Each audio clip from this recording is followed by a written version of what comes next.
9वें कलश से अब हम शुरू करेंगे। इस बार 8वें कलश तक हमने पिछली बार ले लिया था। जो चर्चा चल रही थी इस गाथा में वो ये थी कि हमें जो नव तत्वों में छुपी हुई चैतन्य ज्योति है उसको समझना है। इसमें इसी के विस्तार देते हुए जितना भी निक्षेप नए आदि आदि जितनी भी ये भेद से बात हुई है जिससे आत्मा को समझाया गया है, यानी कि आप अध्यात्म के विषय में सब कुछ पकड़ लो। बेसिकली अध्यात्म के विषय में नव पदार्थों को समझना आ गया या 7 तत्वों को समझना आ गया। अध्यात्म के विषय में ही ये नए चक्र आ गया, नए निक्षेपों से आत्मा को समझना। तो lot of people ask this question कि वाई शुड वी अंडरस्टैंड नए, वाई शुड वी अंडरस्टैंड निक्षेप, इतना कॉम्प्लिकेट क्यों कर रहे हो आप सिंपल सी चीज़ को। तो बोले इन सबके द्वारा उस एक आत्मा को ही समझाया जा रहा है। अब जैसे मैं आपको निक्षेप का एक अच्छा सा एग्जाम्पल देके बताऊं। मैं अलग से समझा है? नहीं समझाया है। आप लोगों को पता है ब्रॉडली निक्षेप क्या होता है? नहीं यार, किसी को पता है। अच्छा, तो मैं डिटेल में तो निक्षेप नहीं समझा रही हूँ। तत्वार सूत्र में वैसे बेसिकली आ ही जाता है पहले ही अध्याय में इसकी पूरी डिटेल। लेकिन निक्षेप मीन्स कोई चीज में कोई और चीज का व्यवहार करना। अब मैं आपको इसका उदाहरण दूंगी तो आपको बात ख्याल आ जाएगी। अभी थोड़े दिन पहले मैं सहजता को जीव और अजीव का कॉन्सेप्ट समझा रही थी। सच्ची? हाँ सच्ची? हाँ, तो बहुत टाइम से समझा रही हूँ। मतलब ये सहजता हाँ, तो थोड़े दिन पहले जो ये कॉन्सेप्ट आया वो सुनना। बहुत अच्छा क्वेश्चन किया उसने मुझसे। उससे मैं निक्षेप समझा रही हूँ और आपको तो जीव अजीव समझा रहे थे। तो हम जब समझाती हूँ तो मैं उसको सारे एग्जाम्पल्स देती हूँ दुनिया भर के कि ये क्या है, वो क्या है, टेबल क्या है तो बोलेगी अजीव, मैं बोलूँगी पेड़ क्या है तो बोलेगी जीव। ऐसे एक एक चीज़ के ऊपर फिर जो वो गलत बोलती है वो मैं समझाती हूँ कि नहीं कैसा है। अब जब ये सारी बात हुई तो फिर उल्टा हुआ। उसने मुझे बताना शुरू किया कि मामा मैं एग्जाम्पल दूंगी, आप बताना जीव है कि अजीव है। तो उसने मुझे एग्जाम्पल दिया भगवान। तो मैंने बोला जीव, तो बोली रॉन्ग बोला। मैंने कहा क्यों रॉन्ग बोला, भगवान तो जीव है। तो बोले नहीं, मैं मंदिर जाती हूँ, मैंने देखा है भगवान तो अजीब होते हैं, भगवान तो पत्थर के होते हैं, भगवान में ज्ञान नहीं होता है, सुख दुख का अनुभव नहीं करते हैं, वो तो अजीब होते हैं। अब आप मुझे ये बताओ कि मंदिर में जो हमारे भगवान हैं जिनके हम दर्शन करते हैं वो क्या है? वो तो अजीब, जैसे आपने बताया इसमें कि हमने वस्तु का दूसरे की वस्तु में हम लोग किया है। निरूपण करते हैं। तो ये बात तो सत्य है कि जो मंदिर में जिन भगवान की हम पूजा करते हैं वो तो अजीब ही है। और जीव अजीब की पूजा भला क्यों करे? क्योंकि पुद्गल में तो ज्ञान ही नहीं है। मतलब कॉन्सेप्ट के हिसाब से देखा जाए तो इट इज द फैक्ट। लेकिन उस मूर्ति को हम भगवान मान के क्यों, किस किस अपेक्षा से उसे भगवान मानते हैं?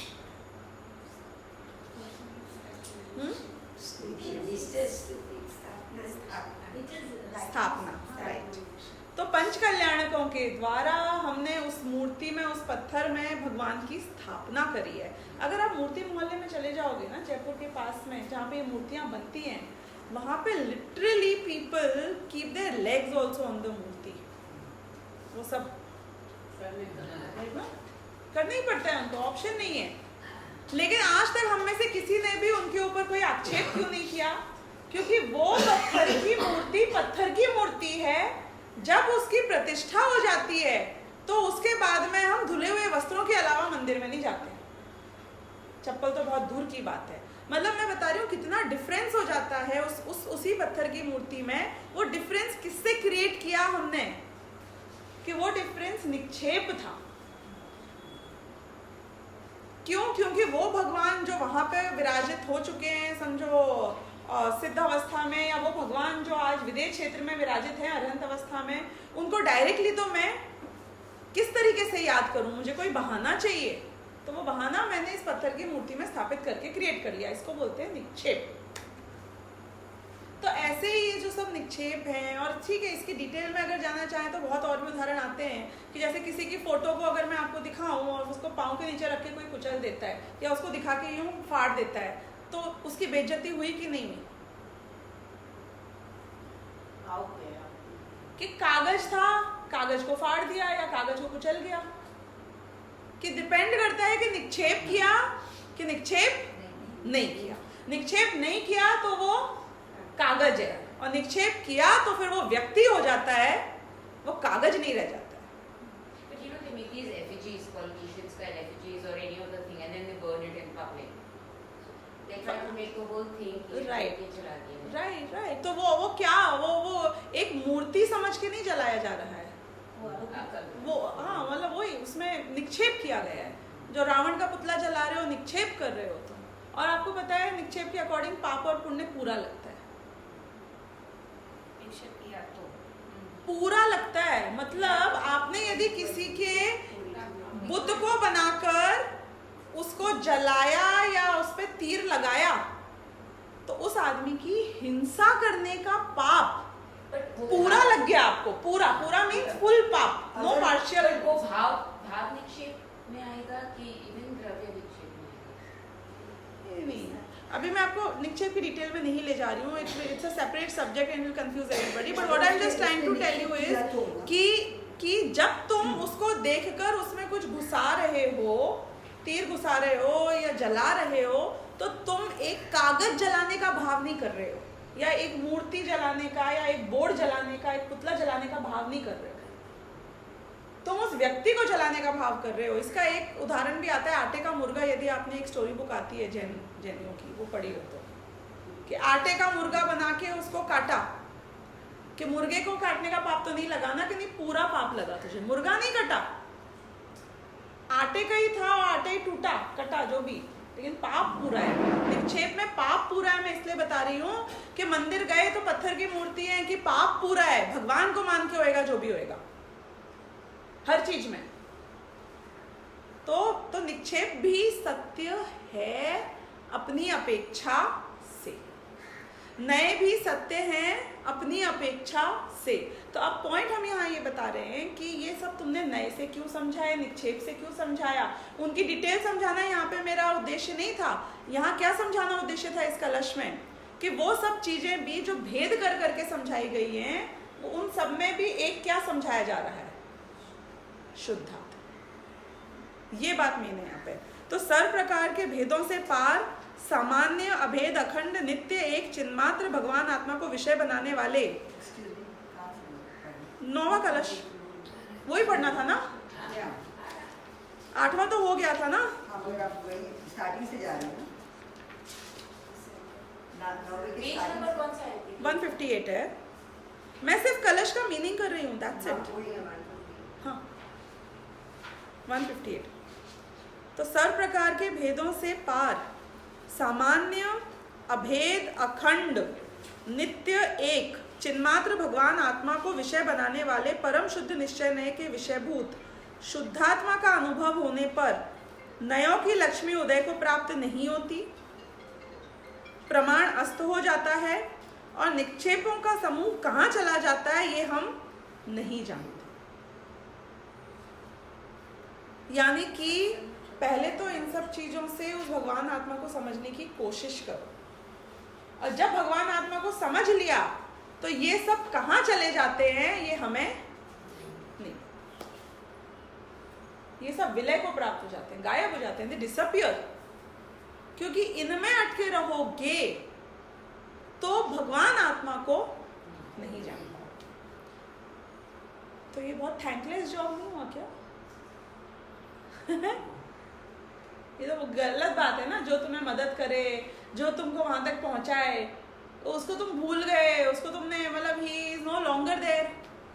कि ऐसे ही वस्तु का स्वरूप होता है दुनिया में भी और यहाँ पर भी। तुम किसी की कोई बहुत मदद कर दो ना, कोई कार्य करने की, शादी करने में बहुत मदद कर दो, तो तुम्हें घर पे बिठा ले क्या? भूल जाओ, उनका जीवन अलग, तुम्हारा जीवन अलग, तुमने करा दिया काम। वी होप और we expect a lot of places, कि सबका ऐसा ही तुम्हारा अस्तित्व है, और कोई वर्ड यूज नहीं कर रही हूँ। You're absolutely right, and you took the perfect example. I got to this. जो रोल है वो जहां तक है कि तुम वहां तक लेके जाओगे और फिर तुम उसको छोड़ के वापस आ जाओ। तो जब भगवान आत्मा को जानना है तो इन सब का सहारा लेके भगवान आत्मा को जानना और फिर उसके बाद में इन सबको छोड़ देना। ऐसा शरीर के मामले में भी होता है। कैसे होता है बेटा? अगर मुक्ति की प्राप्ति करनी है तो ये शरीर मुझे टूल की तरह तो यूज करना पड़ेगा। साधन तो बनेगा, लेकिन मुक्ति में शरीर साथ नहीं जाएगा, शरीर यहीं छूट जाएगा कि ये वस्तु का स्वरूप है। इसे शिकायत मत करना, इसको अन्याय मत समझना, इसको सहज स्वभाव समझना हर वस्तु का। तो ये यहाँ बता रहे हैं, जब द्वैत ही प्रतिभासित नहीं होता तब प्रमाणादि के विकल्पों की तो बात ही क्या करें। कि तकलीफ क्या है इस सब में, कि ये सब विकल्पोत्पादक है, विकल्पों को उत्पन्न करते हैं। जैसे कि जब तुम्हें एकदम परम शांति चाहिए, आत्मा को अनुभूति करनी है, तो पर इस नए से क्या था, पर उस नए से क्या था, इसने विकल्प उत्पन्न कर दिया, तो शांति नहीं मिल सकती है। कि नहीं इसमें निक्षेप था कि नहीं था, मैं भगवान के दर्शन करने जाऊं मंदिर में और मैं सोचूं भगवान, मैं तुमको जिसको भगवान कह रहा हूँ, तुम तो पत्थर के हो, तुम पर तो द्रव्य निक्षेप किया गया है, इसलिए मैं तुम्हें भगवान मान रहा हूँ। तो तुमको लाभ मिलेगा वो भगवान के दर्शन करने का मंदिर जाकर? कि निक्षेप जब किया था तब मैंने उसको प्रयुक्त किया था, अब वो भाव खत्म हो जाता है, अब मैं उसको भगवान मान के आचरण कर रहा हूँ। लेकिन ऐसा भगवान भी नहीं मानता हूं जैसा कि सच्ची का भगवान होते हैं। क्यों? क्योंकि मेरे अंतरंग में वो बैलेंस आ चुका है। बहुत अच्छा एग्जाम्पल है और बहुत अच्छा भाव है जो इससे समझ में आ सकता हूँ कि कैसा बैलेंस है। कि यदि कोई आदमी आए और तुम्हें पता चल जाए कि वो भगवान के पीछे एक, सपोज मैं कुछ भी सोच के बता रही हूँ कि कोई कुछ विस्फोट होने वाला है, तो अब क्या करोगे बताओ? मंदिर में आप पहुंचे, आपको पता चले इनके पीछे अभी कुछ ब्लास्ट होने वाला है, तो भाग जाएंगे तो कुछ गलत करेंगे क्या? क्यों? तो बचाना ही। और यदि वो भगवान की मूर्ति की जगह सच्ची में यदि वहां पे कोई मुनिराज खड़े होते तो हम क्या करते? तो वो डिफरेंस मेरे दिमाग में है, ऐसा नहीं है कि नहीं है, लेकिन वो डिफरेंस ऐसा हावी नहीं है, वो विकल्प रूप से नहीं है कि मैं उनको भगवान ही नहीं मानूं मंदिर में जाके। ये बैलेंस आपको ख्याल में आ रहा है कि पहले मैंने एक अपेक्षा से जाना कि ये पत्थर है, फिर मैंने एक अपेक्षा से जाना कि मैंने निक्षेप किया है, फिर मैंने एक अपेक्षा से जाना कि यही भगवान है, पर मैंने ये जानते हुए जाना कि ये भगवान के रूप है जो मैं यहाँ। तो ये जो बैलेंस है, ये नयों के बीच बैलेंस समझना है। This is the art, this is the trick. फिर उसके बाद में तुम ये बार बार विकल्प नहीं लाते हो कि पर ये तो उस अपेक्षा था, ये तो उस अपेक्षा था। सारी अपेक्षा समझ ली हमने, प्रमाण भी समझ लिया, प्रमाण के विकल्प छोड़ दिए। लेकिन आप वहां पे डिबेट नहीं करोगे क्योंकि आपके श्रद्धान में ये बात एक बार समा गई कि क्या कैसा है, तो आप बस एक्ट करोगे। कि किस तरीके से एक्ट करोगे, कि कौन सी सिचुएशन में कितना राइट है, कितना रॉन्ग है। यदि भगवान की मूर्ति गिर रही होगी तो मैं बचाऊंगा कि नहीं बचाऊंगा, कि बचाऊंगा शायद, डिपेंड करता है। तो वो थिन लाइन है बीच में कि कब क्या करना नहीं करना। क्यों? क्योंकि मेरे श्रद्धान में बात पूरी आ चुकी। तो ये बोल रहे हैं कि जब ऐसा आत्मा ख्याल में आता है जो सामान्य अभेद अखंड नित्य एक, ये द्रव्य क्षेत्र काल भाव से द्रव्यार्थिक नहीं की बात हो गई, राइट? ऐसा आत्मा जब ख्याल में आता है, वो लाइन में इंट्रोडक्शन करना। ये जो 4 विशेषण आते हैं ये मैंने तब भी समझाए थे जब द्रव्यार्थिक 7वीं गाथा के टाइम पर, कि द्रव्य क्षेत्र काल और भाव। विशेषण खाली बात से बोलेंगे। अभेद सामान्य, द्रव्य से सामान्य है, विशेष नहीं है। अभेद, अभेद हो गया, क्षेत्र से भी अभेद है, अखंड है, नित्य काल से हो गया और भाव से एक हो गया। तो द्रव्य क्षेत्र काल भाव, चारों का द्रव्यार्थिक नय का अपेक्षा यहाँ पे आ गई, और पर्यार्थिक और सबका भी एक चिन्मात्र भगवान आत्मा, यहाँ पे इन सब की भी अखंडता को ग्रहण करना है। ये सात्विक गाथा की टीका में बहुत डिटेल में मैंने 1-2 लेक्चर्स में शायद समझाया था। तो इस तरीके से जब ये बात आई तो कैसा भगवान का स्वरूप मेरे ख्याल में आता है, जो परम शुद्ध निश्चय का विषय है कि जो सामान्य अभेद अखंड नित्य एक चिन्मात्र भगवान आत्मा है, ऐसा अनुभव में आता है। तो उसकी बात चल रही है कि जब वो अनुभव में आता है तो नयों की लक्ष्मी उदय को प्राप्त नहीं होती, प्रमाण अस्त हो जाता है और निक्षेपों का समूह कहाँ चला जाता है ये हम नहीं जानते। जब द्वैत ही प्रतिभासित नहीं होता तब प्रमाणादि के विकल्पों की तो बात ही क्या करें। द्वैत यानी कि कोई भी दोपना प्रतिभासित नहीं होता, कोई विकल्प नहीं है, तो फिर और तो क्या हम बात करें विकल्पों की। तात्पर्य यह है कि अनुभव में सर्व प्रकार के भेद अत्यंत गौण हो जाते हैं। प्रमाण नयादि के भेदों की बात तो बहुत दूर, द्वैत का भी अनुभव नहीं होता, मात्र एकाकार चिन्मात्र ही दिखाई देता है। देखो आपको एक एस्पेक्ट से बात समझाऊं। एक तो क्लीन स्लेट आदमी है जो भगवान आत्मा को समझने आया है, और एक ऐसा शिष्य है जो नए चक्र पढ़ के आया है, जो कर्णानुयोग पढ़ के आया है, जो बाकी सारे दर्शनों में क्या क्या मान्यता है, भगवान आत्मा को क्या आत्मा मानते हैं, वो सब समझ कर आया है। आचार्य जब कोई चीज को लिखते हैं तो उनको ये सारे शिष्यों को नजर में रखना पड़ता है। ऐसा आप लोगों में से भी हो सकते हैं। कोई पीएचडी डॉक्टर है, कोई रिसर्च करता है, कोई दिन में 6 घंटे पढ़ता है, और कोई हफ्ते में 1 घंटे के प्रवचन में 10 मिनट ध्यान देता है। दोनों टाइप की कैटेगरी है। तो आचार्य के सामने भी सारे शिष्य थे, तो जो चीज तुमको बोले कि हमें तो कोई नए निक्षेपों का इशू है ही नहीं हमें तो कोई कर्णानुयोग को हमने कभी तक आत्मा माना ही नहीं, कि हमने तो अध्यवसान को आत्मा नहीं माना, कि हमने तो ये कर्मों के उतार चढ़ाव को आत्मा नहीं माना, कि यहाँ पे हर एक की अपेक्षा से लिखा जा रहा है कि तुम जहां अपने मन में चोर बैठा है वो आइडेंटिफाई कर लो, तुम कहाँ अटक रहे हो। ये कस्टमाइज तुमको करना पड़ेगा घटित, कि मैं नयों को समझूं कि बहुत बढ़िया समझाया आपने, मैं तो सोच रही थी नए पढ़ना शुरू करूं, इनने बोल दिया कि नए वैसे ही गायब हो जाते हैं, तो अपने को पढ़ना ही नहीं पड़ेगा ना, गुड शॉर्टकट। तो बोले ऐसी बात भी नहीं है। क्यों? क्योंकि तुमको लेके कौन जाएगा वो आत्मा का स्वरूप समझाने के लिए। वो अभेद अखंड एक सामान्य ये सब समझ में कब आएगा, कि जब नयों से समझोगे तब समझ में आएगा, पर जब समझोगे तब वो विकल्प खत्म हो। राइट, ये यहाँ पे बताया जा रहा है। तो ये हो गई पूरी बात। अब हम आते हैं 10वें कलश पे।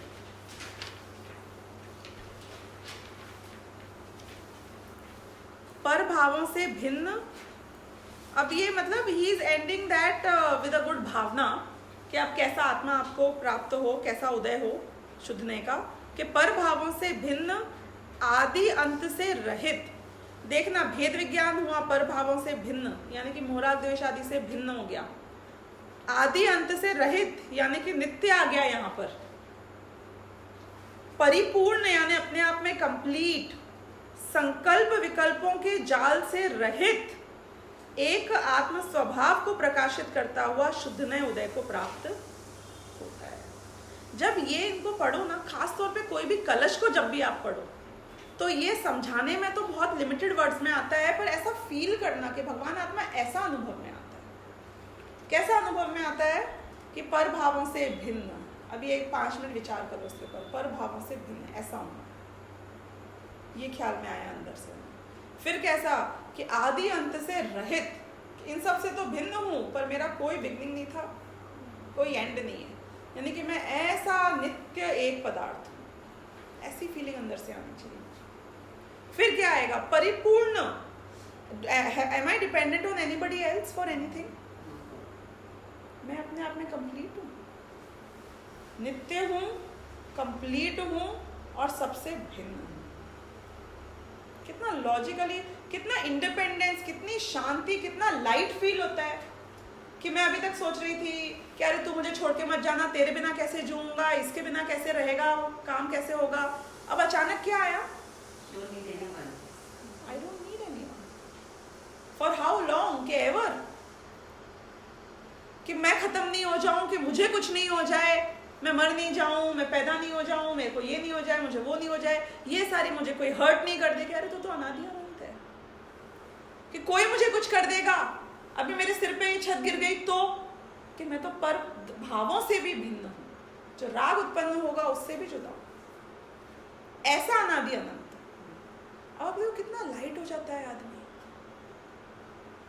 मैंने एक बार पहले भी बताया था कि ये कलश जब भी अमृतचंद्राचार्य लिखते हैं वो इमोशनल होके लिखते हैं। जब सब्जेक्ट एक्सप्लेन करते हैं तब तो उन्होंने नॉर्मल टीकाएं लिखी, क्योंकि आपने अगर सुन रखा हो तो कि वियोगी होगा पहला कवि, आह से निकला होगा गान।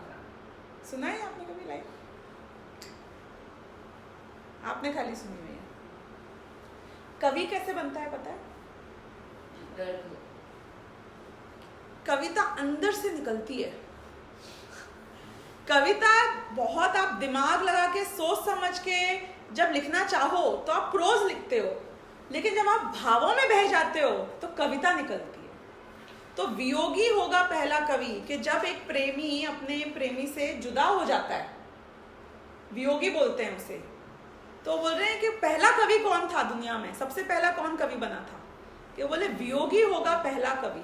धर्म की लाइन नहीं है ये, नॉर्मल एक कविता की पंक्ति है कि वियोगी होगा पहला कवि और आह से निकला होगा गान। आह मतलब आप समझे ना, दर्द वाला आह, दिल से ऐसे दर्द से गान निकला होगा। गाया कब जाता है? आवाज में दर्द हो वो गाना फेमस होता है। तो ऐसे ही जब अमृतचंद्राचार्य समझाना चाहते थे तो वो लिखते थे नॉर्मली, ऐसा है, ये समझाया, टीका में वो समझाया, गाथा में ये समझाया, वगैरह वगैरह। और जब उनको लगता था कि ऐसा मैं हूँ, इस सब से भिन्न हूँ, ये उदय को प्राप्त हो, ये सब कहाँ गायब हो जाते हैं पता नहीं चलता, तब वो कलश लिखा होता। तो सारे कलशों में it is not important to try to see कि ये गाथा में क्या समझाया था, उसमें से ये मीनिंग किधर से निकला, ये बात क्यों आई।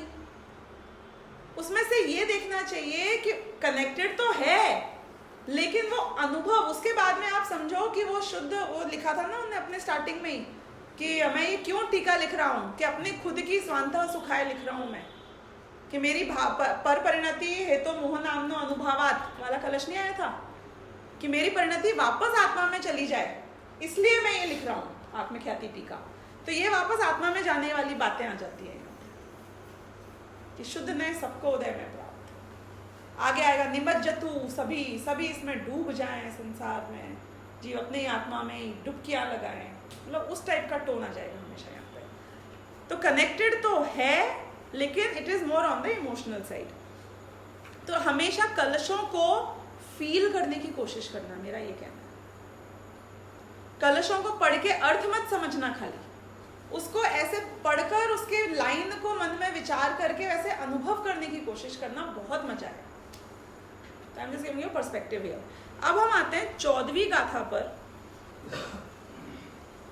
जो कि उस भगवान आत्मा का ये जो निश्चय व्यवहार से इतना इनने बता दिया ना, अब वो बेस प्रिपेयर कर दिया कि समझना है, एक अपेक्षा से ऐसा है, एक अपेक्षा से वैसा है। तो अब भगवान आत्मा का स्वरूप समझा रहे हैं, directly they are getting to the point. 14वीं gatha is one of the most important gatha if you want to mark in terms of understanding the swabhav of अपनी आत्मा का फॉर एनी लेमैन। क्योंकि फर्स्ट 13 गाथा है तो मैंने बताया भी था, पहली 12 गाथा है, ये तो उसको पूरा समरी ऑफ समयसार आ गई उसमें। अब यहाँ से रियल स्टार्ट हो रहा है समयसार, जो कि डिटेल्ड में समझने के लिए है। तो if you know nothing, this is what you need to understand, this is where we are. तो अभी बोल रहे हैं कि जो पश्यति अप्पाड़म, जो पश्यति अप्पाड़म यानी कि जो आत्मा को देखता है, पश्यति यानी देखता है, अप्पाड़म यानी आत्मा को कैसे देखता है। अबद्ध पुट्ठम, अबद्ध यानी कि हिंदी वाला अबद्ध, बंधा हुआ नहीं, बंधे हुए आत्मा को भी जो बिना बंधे हुए देखता है, जो देखता है आत्मा को अबद्ध यानी बिना बंधा हुआ, जो अपने आप को फ्री देखता है, राइट। पुट्ठम, अपुट्ठम, पहले का उसमें कनेक्ट करना, पुट्ठम यानी कि स्पृष्टम, स्पृष्टम यानी कि छुआ हुआ नहीं, अस्पर्शित। ना बंधा हुआ है किसी से, अरे किसी से छुआ हुआ तक नहीं है। सेकंड लेवल आ गई ना, मैं किसी से बंधा हुआ तो नहीं, कोई ने आज तक मुझे टच नहीं किया। तो अबद्धम अस्पृष्टम, पुट्ठम मतलब स्पर्शम, स्पृष्टम, स्पृष्टम में स हट गया, पृष्ठम का पुट्ठम रह गया, तो अपुट्ठम यानी कि अस्पृष्टम। हाँ नहीं, बट जितना शब्द जितना ख्याल में आए जिसके, कोई बात नहीं। अनन्यम, अनन्य, अनन्यम यानी कि उसके जैसा नहीं नहीं नहीं नहीं नहीं नहीं नहीं, ये पर्यायों के बीच की बात हो रही है कि जो आत्मा भगवान महावीर का शेर की पर्याय में था और जो आत्मा सिद्धार्थ या भगवान महावीर, सिद्धार्थ तनय यानी सिद्धार्थ का पुत्र बनके भगवान महावीर की पर्याय में था, वो अन्य था कि अनन्य था? राइट। तो अभी अन्य एस्पेक्ट यानी समझा रहे हैं। अभी अनादि से लेके अनंत काल तक विभिन्न पर्यायों में भी जो अनन्य रहता है उसकी बात कर रहे हैं कि मेरे को किसको देखना है, मेरे को भेद नहीं देखना है, मुझे अभेद देखना है उसका। We don't want to see कि how you two are different.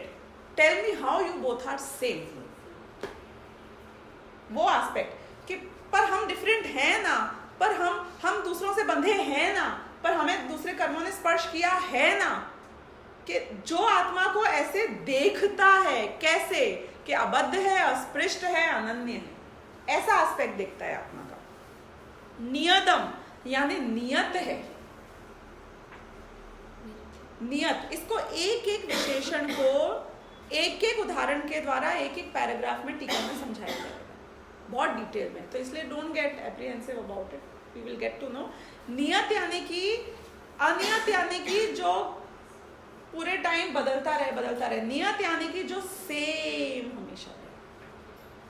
मतलब उसमें क्या, नियत के लिए इंग्लिश वर्ड क्या होना चाहिए? नित्य नहीं, नित्य नहीं है यहाँ पे, नियत है यानी कि with in the fluctuations also the constant रहता है। नियत इज कांस्टेंट, ठीक है। तो नियतम, अविशेषम असंजुक्तम। अविशेषम यानी कि विशेष नहीं है, अविशेष है, यानी कि अगेन द कॉमन पार्ट। असंजुक्तम मतलब तुम्हें इतने सब लोगों के बीच में दिख रहा है जुड़ा हुआ, लेकिन फिर भी उनसे जुदा है। तम शुद्धनयम वियाणा ही, उसको शुद्ध ने जानना चाहिए, विजाना ही, वियाणा ही, यानी कि इन्हें पहले क्या बोला था कि वो शुद्ध नय सबको ही प्रकाशित हो, उदय को प्राप्त हो।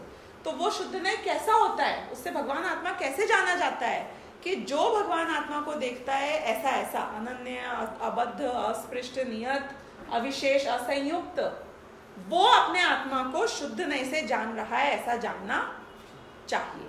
तो वो शुद्ध नय अब यहाँ समझा रहे हैं जिससे आत्मा को आप ऐसा जानोगे। अब इस एक एक का हम उदाहरण समझेंगे। जो नए आत्मा को बंध रहित और पर के स्पर्श से रहित, अन्यत्व रहित, चला चलता रहित, विशेष रहित एवं अन्य के संयोग से रहित देखता है, जानता है, हे शिष्य तू उसे शुद्ध नय जान। इनमें से काफी वर्ड्स आपको लग रहे होंगे कि सेम ही तो बात हो गई ना, सेम ही तो हो गया। अनन्य बोलो, नियत बोलो, अविशेष बोलो, असंयुक्त बोलो, अबद्ध बोलो, एक ही एक लग रहा है ना आपस में, पर एक एक का अलग अलग उदाहरण देंगे तो आपको ख्याल आएगा कि आत्मा कैसा है। सीधे आ रही हूँ मैं जयचंद्र छाबड़ानी अमृतचंद्राचार्य की टीका पर। कहाँ पे है? पेज नंबर 166 में है मेरे में। मिल गया आपको? 2 पेज के बाद है। मिल गया? 4th page, okay. अबद्ध स्पृष्ट, अनन्य, नियत, अविशेष और असंयुक्त आत्मा की अनुभूति शुद्ध नय है और वह अनुभूति आत्मा ही है। ऐसा आत्मा को जानना, इसे शुद्ध नय कहते हैं। और जिसका तुमने इस रूप से अनुभव किया वो ही एक्चुअली में तुम हो, इस सबसे भिन्न। मतलब आत्मा को खोजने निकला था मैं, आत्मा मुझे कहाँ मिला? आत्मा मुझे देखने के नजरिए में मिला।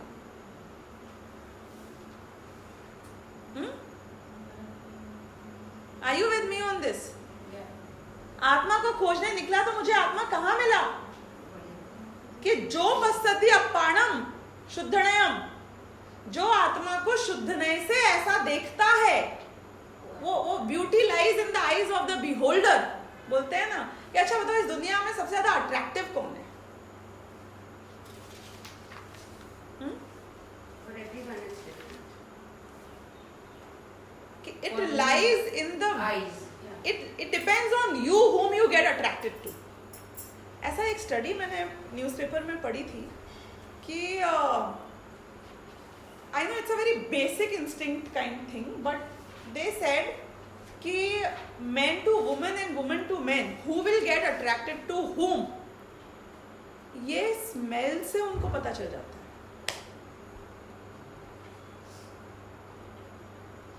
मतलब जानवरों में ये बहुत ज्यादा प्रोमिनेंट होती होगी, हमारे में कम होती होगी, व्हाटएवर। न्यूज़पेपर में स्टडी थी, साइंटिफिक स्टडी जो आती है, तो बोले थे कि most of the people they get attracted to a certain type of gender, opposite gender, and how do you determine whom do you get attracted to, कि वो तो पता भी नहीं होता है स्मेल तो कितने लोगों को दूर से। तो उसमें था कि नहीं, there is a certain type of smell, एक पर्टिकुलर जीनोमिक्स होती है, जो भी होती है, जिससे यू गेट अट्रैक्टेड। तो मैं ये बात क्यों बता रही हूँ आपको, बेसिकली कि ये जो अट्रैक्शन है ये वस्तु में नहीं है बाहर, वो तुम पे डिपेंड करता है कि तुम किससे, के कोई साउथ अफ्रीकन से नहीं अट्रैक्ट होते होंगे क्या? कोई आदिवासी से नहीं होते होंगे क्या? आपको पता है ड्राइवरों को मेड्स और मेड्स को ड्राइवर्स पसंद आ जाते हैं। जिन ड्राइवर्स को अपन शायद नजर उठा के देखते भी नहीं होंगे कि चेहरा कैसा था, they get attracted to each other, they get married, they elope. तो इसका मतलब है कि वो ब्यूटी, वो अट्रैक्शन वो कहाँ था? वो तुम्हारे देखने के नजरिए में था, सामने वाली वस्तु में नहीं था। तो भगवान आत्मा को जब मुझे इंडिपेंडेंट या ऐसा मानना है, तो वो मुझे इंडिपेंडेंट कहाँ मिलेगा? ऐसा भगवान आत्मा के सिद्धों का मिलेगा, वो तुम्हें मिलेगा नहीं। Can you go and ever get the सिद्ध आत्मा डायरेक्टली? तो वो भी मिलेगा नहीं, उस स्टेट में नहीं मिलेगा जिस स्टेट में तुम उसको देखना चाहते हो। वो तुम्हारे देखने के नजरिए में मिलेगा कि जो आत्मा को अबद्ध जानेगा वो आत्मा तू है, जो आत्मा को अस्पृष्ट जानेगा वो आत्मा तू है। ये सेंटेंस यहाँ पे आ रहा है। पढ़ना मैं एक बार और बोलती हूँ। अबद्ध, अनन्य, नियत, अविशेष और असंयुक्त आत्मा की अनुभूति शुद्ध नय है, और वह अनुभूति आत्मा ही है। वो एक्सपीरियंस, वो ही तुम्हारा सोल है, वो अनुभूति ही आत्मा है। इस प्रकार एक आत्मा ही प्रकाशमान है, इन सब में एक आत्मा प्रकाशमान है। शुद्ध नय आत्मा की अनुभूति या आत्मा सब एक ही है, अलग अलग नहीं। ऐसे आत्मा की अनुभूति कैसे हो सकती है, ये प्रश्न खड़ा किया उन्होंने। तो अब उसका उत्तर आया कि ऐसे होगी। बद्ध स्पृष्टादि भावों के अभूतार्थ होने से ये अनुभूति हो सकती है। बद्ध स्पृष्टादि भावों के अभूतार्थ होने से मतलब, अभूतार्थ मतलब गलत होने से, याद आ रहा है? भूतार्थ, अभूतार्थ। तो कौन सा भाव अभूतार्थ है यहाँ पे? अबद्ध, अस्पृष्ट नहीं, उसका ऑपोजिट बंधा हुआ है और स्पर्शित है, ये अभूतार्थ है, राइट। तो होने से ये अनुभूति हो सकती है। अब इसी बात को 5 दृष्टांतों के द्वारा विस्तार से स्पष्ट करते हैं। पहला दृष्टांत आप पढ़ो, ध्यान से पढ़ो, जोर से पढ़ो एक जन। जिस प्रकार जल में डूबे हुए कमलिनी पत्र का जल से स्पर्शक पर्याय की ओर से अनुभव करने पर, देखने पर जल से स्पर्शित होना भूतार्थ है, सत्यार्थ है। तथापि जल से किंचित मात्र भी स्पर्शित न होने योग्य कमलिनी पत्र के स्वभाव के समीप जाकर अनुभव करने पर जल से स्पर्शित होना अभूतार्थ है, असत्यार्थ है। ये उदाहरण एक दिन मुझे समझाओ। मैंने ये थोड़ा सा समझा दिया था लास्ट टाइम, इसलिए मैं आपसे पूछ रही हूँ। One of you should explain me this. कमल का फूल जब निकालते हैं, कमल का पत्र, जब निकालते हैं, अगर पानी में रहता है तो निकालते समय पूरा पानी ड्रेन हो जाता है, एकदम सूखा। तो यहाँ क्या कह रहे हैं उदाहरण में? पानी में रहने के बावजूद वो अस्पर्शित है, उसको छुआ भी नहीं। नहीं, इसमें लैंग्वेज का जो टोन है वो कैसा है? वो बोल रहे हैं कि यदि आप उस कमलिनी पत्र के जल से स्पर्शित पर्याय की तरफ जाकर उसका अनुभव करो तो वो फैक्ट है। फर्स्ट सेंटेंस में बोल रहे हैं कि वो सत्य है, वो जल से स्पर्शित है, ये सत्य है। जब आप ऐसे कमल के पत्र का अनुभव करो जो पानी से टच हो चुका है, क्योंकि पानी के बीच ही है, पानी में ही मिलता है, उससे घिरा हुआ है चारों तरफ, तो वो भी फैक्ट है। लेकिन तथापि जल से किंचित मात्र भी स्पर्शित न होने योग्य कमलिनी पत्र के स्वभाव के समीप जाकर फिर अनुभव करने पर जल से स्पर्शित होना अभूतार्थ है, असत्यार्थ है। कि तुम उसको आउटसाइड व्यू से देखोगे तो वो टच हो चुका है, यदि उसके अंदर के स्वभाव की ओर से देखोगे तो जो आपने बोला वो पार्ट सही है। अब इसको सेम को आपने पे घटाया, इसी प्रकार पढ़ना। इसी प्रकार अनादिकाल से बंधे हुए आत्मा का पुद्गल कर्मों से बंधने स्पर्शित होने रूप अवस्था से अनुभव करने पर बद्ध स्पष्टता भूतार्थ है, सत्यार्थ। बस रुकना 2 मिनट। इस अपेक्षा से देखा जाए कि मैं अनादिकाल से बंधा हुआ हूँ, दुखी हूँ, कर्मों ने मुझे बहुत रुलाया है एक एक गति में ले जाकर, ये सब फैक्ट है कि नहीं है? एक अपेक्षा से ये सब फैक्ट है, लेकिन तथापि पुद्गल से किंचित मात्र भी स्पर्शित न होने योग्य आत्म स्वभाव के समीप जाकर अनुभव करने पर बद्ध स्पष्टता अभूतार्थ है, असत्यार्थ है। ख्याल आई आपको ये बात? ये व्यवहार और निश्चय बिल्कुल, व्यवहार ने को अशुद्ध ने और शुद्ध ने यहाँ पे निश्चय ने की बात करी गई है। बिल्कुल सही कि दोनों फैक्ट हैं, कि दोनों फैक्ट हैं। बाहर से देखोगे तो प्रॉब्लम है कि प्रॉब्लम है, लेकिन सोल्यूशन की दृष्टि से देखो तो प्रॉब्लम नहीं है। बिल्कुल।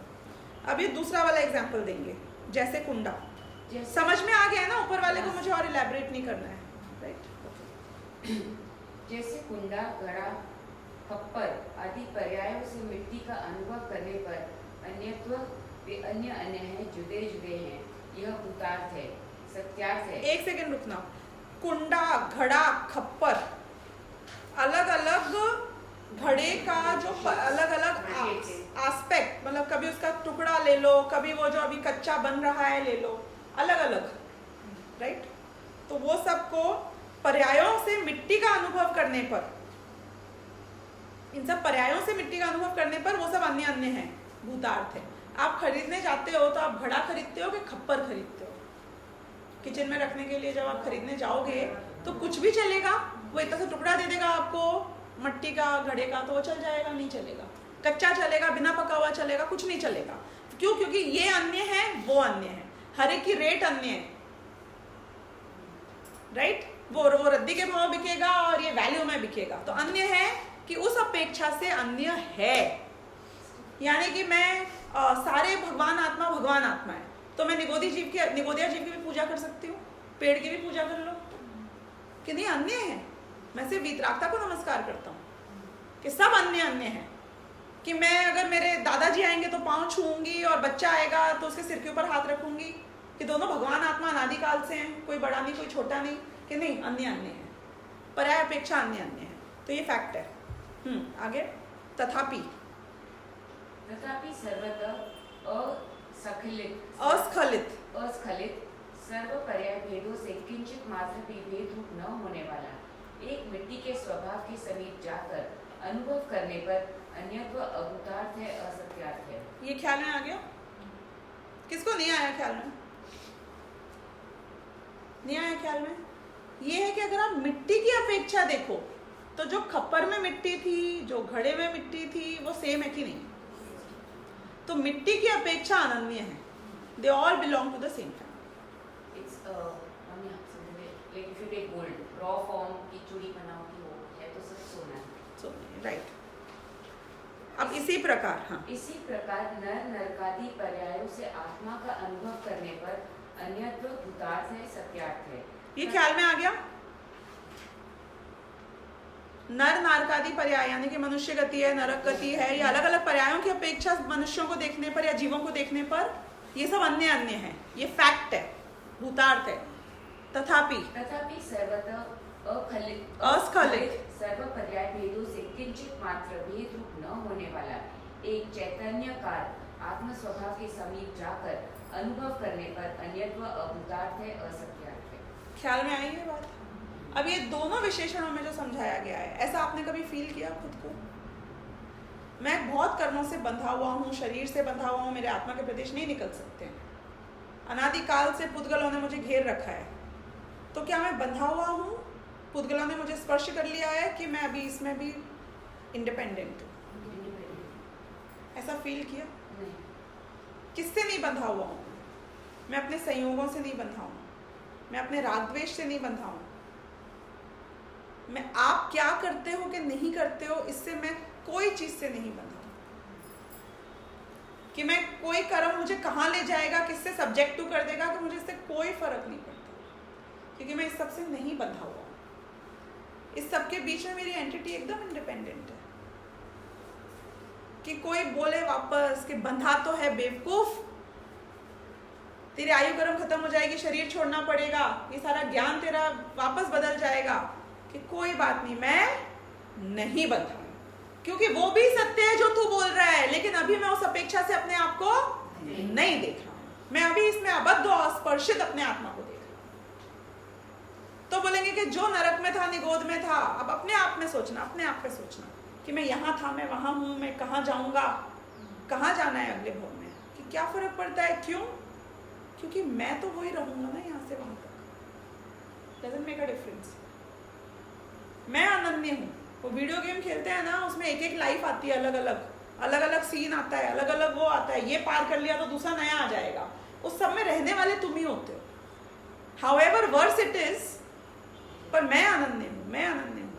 ये अनन्यत्व पूरे टाइम विचार करना, ऐसा अपने आत्मा को जानना है, देखना और ऐसा मानना है, ये शुद्ध नय है, ये आत्मानुभूति का प्रथम स्टेप है। ये फील करना, ये पहला स्टेप है टुवर्ड्स आत्मानुभूति। ये यहाँ पे लिखा हुआ है, मैं नहीं कह रही। ठीक है, अब अपन आते हैं तीसरे पे। अब इसको भी घटाना अपने ऊपर और मुझे बताना कैसे आता है। जिस प्रकार समुद्र की वृद्धि हानि रूप अवस्था से अनुभव करने पर अनियतता भूतार्थ है, सत्यार्थ है। अब सुनना, अनियत मतलब कि जैसे समुंदर है, वो कभी भी स्टेबल होता है कि अनस्टेबल ही रहता है? Continuously unstable. हाँ, नहीं, अभी आप उसकी बात करो, उसकी जो वृद्धि हानि रूप अवस्था है, वृद्धि हानि रूप यानी कि ऊपर नीचे ही होता रहता है पूरे टाइम, नीचे स्थिर है। अभी नीचे की बात ही नहीं करनी मुझे। वो तो कंटिन्यूस है। जो वृद्धि हानि रूप अवस्था की अपेक्षा देखो तो समुंदर हमेशा अनियत ही रहेगा। ये फैक्ट है कि ये फैक्ट है, लेकिन समुद्र के नित्य स्थिर स्वभाव के समीप जाकर, कौन सा नित्य स्थिर स्वभाव? उसका ये होना इज आल्सो एक बात बताऊं मैं आपको कि आप लोगों ने, जो लोग भी बीच के ऊपर बीच के ऊपर जाके फ्लैट खरीदते हैं, जो वो क्या मानकर खरीदते हैं कि ये समुद्र सूख जाएगा अगली गर्मी में, कि अरे कम हो रहा है ना, कभी इसकी वृद्धि हाई टाइड होती है, कभी लो टाइड होती है, खत्म हो गया तो किसी दिन पानी सूख गया या किसी और तरफ मुड़ गया तो मर्यादा नहीं है कि नदियां सूख सकती हैं, उनके रूट बदल सकते हैं, लेक सूख सकती है, समुंदर कितना ही वृद्धि हानि रूप नजर आए, लेकिन उसका स्थिर स्वभाव समुंदर की जगह हमेशा रहता है, परमानेंट है। ऊपर नीचे होने के बावजूद भी, सतह पे ऊपर नीचे होता है, टाइड में ऊपर नीचे होता है, तो भी स्टेबल है। आज से 100 साल पहले समुद्र किधर था? ये अपना ये वाला स्थिर नियत था, नियत, इट इज ऑलवेज देयर। तो वो एस्पेक्ट बोल रहे हैं कि उस नित्य स्थिर स्वभाव के समीप जाकर अनुभव करोगे तो अनियतता अभूतार्थ है, ये बताया जा रहा है। इसी प्रकार अब आत्मा को पढ़ो।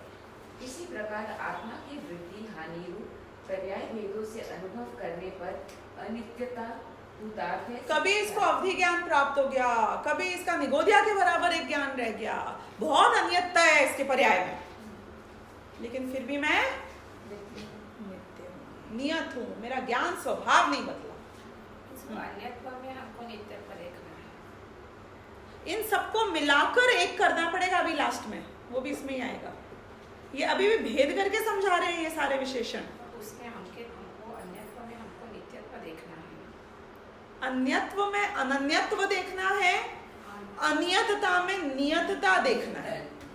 अभी आत्मा का स्वभाव बता रहे हैं ना यहाँ कि पर्यायों से जो वृद्धि हानि होती है वो तो पर्याय की वैरायटी, और यहाँ पर पर्याय में भी उतार चढ़ाव, एक ही ज्ञान ऊपर नीचे हो रहा है ना मेरा, उसमें भी ज्ञान तो नियत है बिल्कुल। तो अलग अलग एस्पेक्ट से समझाया जा रहा है। जिस प्रकार सोने का चिकनापन, पीलापन, भारीपन इत्यादि गुण रूप भेदों से अनुभव करने पर विशेषता भूतार्थ है, तथापि एक सेकेंड, तो अब ये समझ में आया कि variety of characteristics in gold, अलग अलग ही गुण भेदों की बात हो रही है कि अलग अलग गुण है ना, पीलापन, भारीपन, चिकनापन, ये ऑल डिफरेंट क्वालिटीज हैं ऑल टुगेदर। लेकिन यदि आप अभेद रूप से देखना चाहो इसको ही, तो वो सामान्य है, विशेष नहीं है, अविशेष है। पढ़ना इसको। तथापि जिसमें सर्व विशेष विलय हो गए हैं, ऐसे सुवर्ण स्वभाव के समीप जाकर अनुभव करने पर विशेषता अभूतार्थ है, असत्यार्थ है।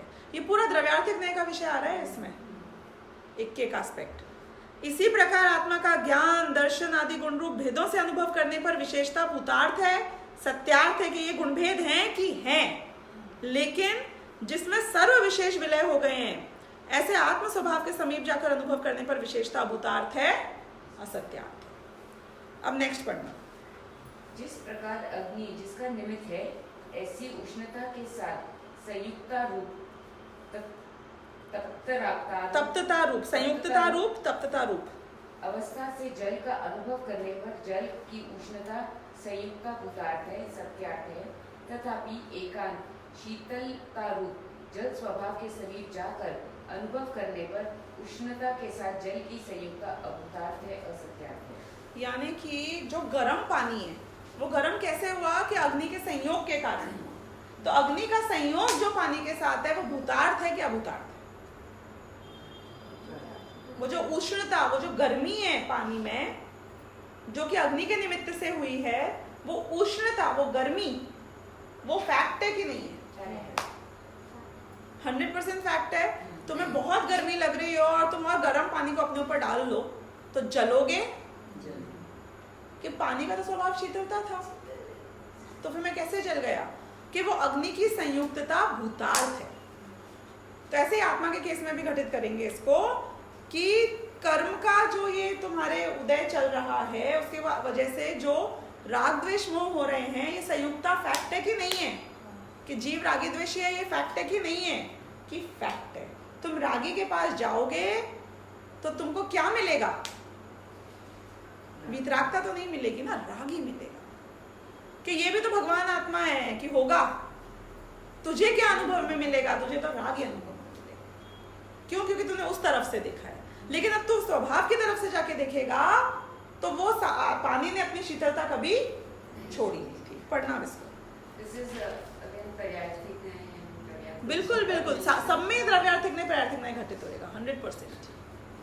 उसी प्रकार कर्म जिसका निमित्त है, ऐसे मोह के साथ संयुक्ता रूप अवस्था से आत्मा का अनुभव करने पर संयुक्ता भूतार्थ है, सत्यार्थ है।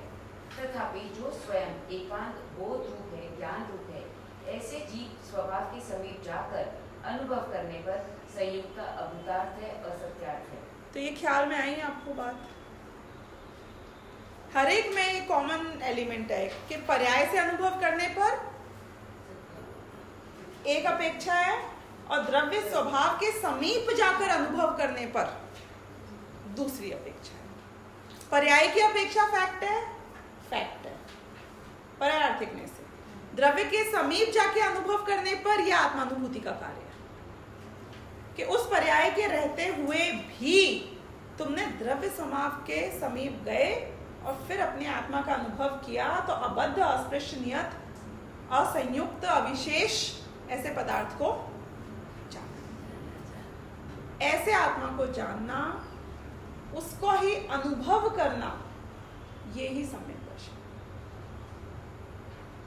दादा के शैली में उसमें ही जम जाना, रम जाना, बिल्कुल सही बोल रहे हो, बिल्कुल सही बोल रहे हो। तो उसी तरीके से अनुभव करना, ये बहुत ही अच्छी गहरी गाथा है। इसमें एक एक विशेषण का हमें अनुभव करना चाहिए। इसकी टीका भी काफ़ी बहुत बढ़िया सिंप्लीफाई करके यहाँ समझाई गई है।